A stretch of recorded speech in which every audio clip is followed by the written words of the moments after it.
तो गाइस मैं हूं अंकित और आप देख रहे हैं wrestling fans network. And finally भाई बहुत टाइम बाद एक वीडियो आई है जिसमें अपडेट्स बिल्कुल भर भर के है, स्टैक्ड है भाई। एंड एक से एक मेजर अपडेट है। लेकिन डिस्क्लेमर देना चाहूँगा भाई, पहले मैं आपको वीडियो शुरू करने से पहले वीडियो के एंड में एक बहुत ही इंपॉर्टेंट, बहुत ही मेजर एलिमिनेशन चेंबर से रिलेटेड स्पॉइलर है जो कि ट्विटर पर सरफेस हो रहा है। मैं नहीं चाहता कि आप सब उसको देखो, मैं चाहता हूँ कि मैक्सिमम लोग उसको अवॉइड करें। लेकिन स्टिल अगर आप स्पॉइलर देखने वाली जनता में से हो तो आप वीडियो के एंड में उस स्पॉइलर को देख सकते हो। लेकिन मैं आपसे रिक्वेस्ट करूंगा कि कमेंट्स में बस बता मत देना भाई कि वो स्पॉइलर है क्या, बिकॉज अगर आप कमेंट कर दोगे तो बाकियों के लिए स्पॉइल हो जाएगा। आप बस इतना कमेंट करके बता देना कि हाँ भाई मैंने स्पॉइलर देख लिया, ये मत बताना भाई कि स्पॉइलर है क्या, वरना भाई बाकियों के लिए भी मज़ा ख़राब हो जाएगा। अभी ट्विटर पे ऑलरेडी काफ़ी लोगों के लिए मज़ा ख़राब हो चुका है। मैंने मुश्किल से ढूंढा है कि भाई स्पॉइलर है क्या, तो आपको मैं बताने वाला हूँ। बस अगर आपको पसंद है स्पॉइलर्स तो आप देखना, नहीं है तो मत देखना। एंड देख रहे हो तो कमेंट करके बताना मत कि स्पॉइलर है क्या, बिकॉज बहुत मेजर है, बहुत मेजर है, ठीक है। लेकिन पहले अपनी बातों को हम लोग शुरू करेंगे वाइपर रैंडी ऑर्टन से। Randy Orton is officially coming back. हम लोग क्वेश्चन कर रहे थे ना कि रैंडी ऑर्टन कहाँ है भाई, रेसलमेनिया में इन्वॉल्व होंगे या फिर नहीं, तो इसका जवाब है कि जी हाँ, रैंडी ऑर्टन इन्वॉल्व होने वाला है। एंड वो रेसलमेनिया 41 में पॉसिबली रेसल भी करेंगे। क्या अपडेट आप लोग देख सकते हो। पर PW insider, Randy Orton is scheduled to return to WW programming in early March. Current plans have Orton returning in time to join WWE's European tour leading up to WrestleMania 41. कहना है कि Randy Orton वापस आ जाएंगे भाई आपको मार्च के starting में ही कुछ जैसे WWE के अंदर। एंड प्लान्स WWE के फिलहाल ये है कि रैंडी ऑर्टन यूरोपियन टूर का पार्ट होने वाले हैं एंड उसके बाद WrestleMania 41 में भी वो होंगे। तो मुझे ऐसा लगता है भाई कि एलिमिनेशन चेंबर के बाद आपको रैंडी ऑर्टन कभी भी देखने को मिल सकते हैं। एंड मुझे लगता है कि जल्द से जल्दी आपको देखने को मिलेंगे भाई अभी एलिमिनेशन चेंबर के बाद, बिकॉज उनको WrestleMania के लिए बिल्ड भी करनी है, बहुत टाइम से बाहर है। एंड ऐसे में मोस्ट लाइकली रैंडी ऑर्टन का मैच आपको देखने को मिलेगा against Kevin Owens eight WrestleMania 41। हालांकि कंफर्म नहीं है, 100% श्योर नहीं है भाई हम लोग, लेकिन आपको मोस्ट लाइकली देखने को मिलने वाला है Randy Orton and Kevin Owens का ही मैच। एक चीज़ तो भाई कंफर्म हो चुकी है एटलीस्ट, चलो, कि रैंडी ऑर्टन रेसलमेनिया 41 में होंगे। वरना रैंडी ऑर्टन भाई जैसे गायब थे टेलीविजन से, देख के लग नहीं रहा था कि रैंडी ऑर्टन रेसलमेनिया में compete भी करेंगे। But the good news is कि रैंडी ऑर्टन रेसलमेनिया 41 के टाइम पे आपको वापस देखने को मिल जाएंगे। आगे बढ़ते हैं गाइस, हम लोग बात करते हैं अगली स्टोरी के बारे में, जो कि Roman Reigns, CM Punk and Seth Freakin Rollins को लेकर। तो कल कंफर्म हुआ भाई कि रोमन रेंस होने वाले हैं 21 मार्च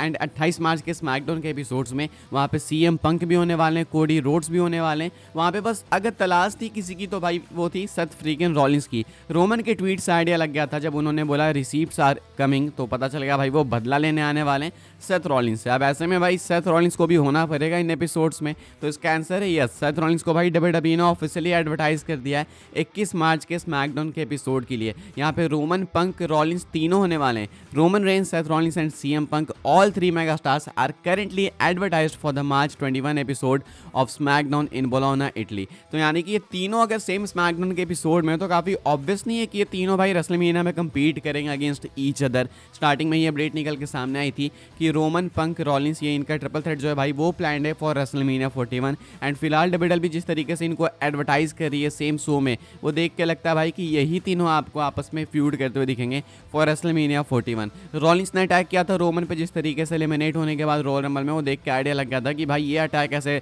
खाली तो रोमन नहीं जाने देंगे भाई। उसके बाद पंक ने एलिमिनेट भी किया रोमन को उससे पहले, आई मीन। तो अब ऐसे में रोमन, पंक, रॉलिंस तीनों का साथ में इन्वॉल्व होना सेंस तो बनाता है, लेकिन कुछ लोग चाहते थे कि रोमन एंड रॉलिंस का सिंगल्स मैच हो। मैं भी चाहता था, लेकिन अगर पंक इन्वॉल्व हो रहे हैं तो मुझे उसमें बहुत ज़्यादा भी दिक्कत नहीं है। लाइक ये मैसिव मैच है, ये ऑन पेपर मैसिव साउंड करता है, बट रोमन रॉलिंस शायद ज़्यादा बेटर होता है। फिलहाल भाई ये तीनों एडवर्टाइज हैं, देख के लगता है कि तीनों रेसलमेनिया में compete करेंगे एक दूसरे के अगेंस्ट। एंड 21 मार्च के स्मैकडाउन के एपिसोड में ये तीनों एक साथ होने वाले हैं। आगे बढ़ते हैं गाइस, हम लोग बात करते हैं WWE एंड सऊदी अरेबिया के बारे में। तो भाई कल मैंने आपको एक अपडेट बताया कि WWE इस साल सऊदी अरेबिया ज़्यादा नहीं जाने वाली है। इस साल एक ही इवेंट ये लोग कराएंगे, अगले साल 3 सऊदी अरेबिया के PLE से कराने वाले हैं, यानी कि एक रंबल, उसके बाद बाकी जो 2 होते हैं नॉर्मली वो होंगे। अब ऐसे में भाई इनके डील को लेके एक बहुत ही मेजर अपडेट निकल के सामने आई है, वो मैं आपको बता देता हूँ। आप ये स्क्रीनशॉट देख सकते हो। यहाँ पे कहा जा रहा है TKO CFO Andrew Schlemmer revealed that WWE receives $55 million for each event held in Saudi Arabia. The company is expected to host 3 PLEs per year in Saudi Arabia starting in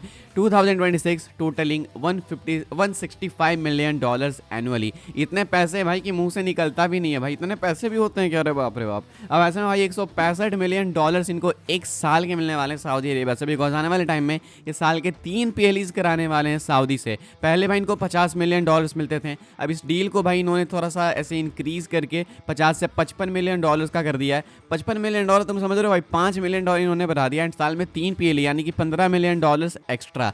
WWE actually बहुत पैसे कमा तो रही है, बात सही है, लेकिन फिर जब तुम इतने पैसे कमा रहे हो तो फैंस का खून पसीना क्यों चूस रहे हो भाई? बेचारे मुश्किल से तुम्हारे शो को एंजॉय कर लेते हैं, वही बहुत बड़ी बात है भाई। अभी तुम टिकट प्राइसिंग इतनी हाई कर दे रहे हो, तो भाई एक सऊदी इवेंट के लिए WWE को फिलहाल $55 मिलियन मिल रहे हैं।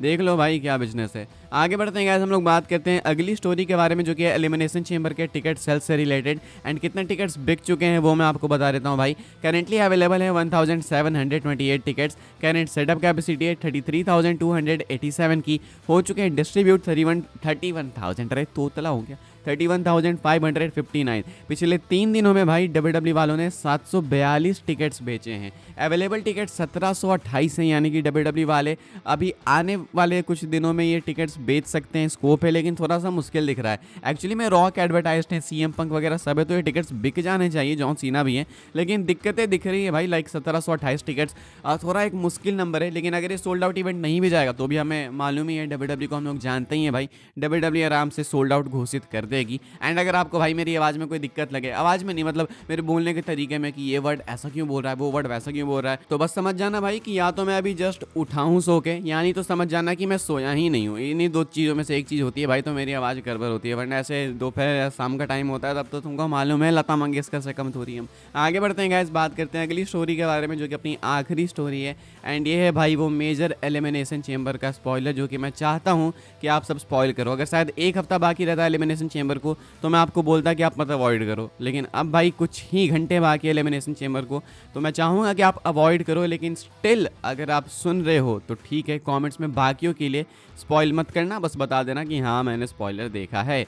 स्पॉइलर क्या है भाई, अभी ट्विटर पे एक बहुत ही ज़्यादा न्यूज़ सरफेस हो रही है कि एलिमिनेशन चेंबर स्पॉइल हो गया, स्पॉइल हो गया। लोग रो रहे हैं भाई कि ऐसा क्यों स्पॉइल कर दिया तुमने, क्या हुआ है, आखिर विनर है कौन, लोगों को पता ही नहीं चल रहा। मैं आपको बता देता हूँ, बहुत मुश्किल से खोजबीन करके भाई, तलाश करके मैंने ट्विटर पे से ये एक रिप्लाई निकाला है, जिससे पता चला है भाई कि एलिमिनेशन चेंबर 2025 के मेंस एलिमिनेशन चेंबर मैच के विनर होने वाले हैं स्कॉटिश वॉरियर ड्रू मैकिंटायर।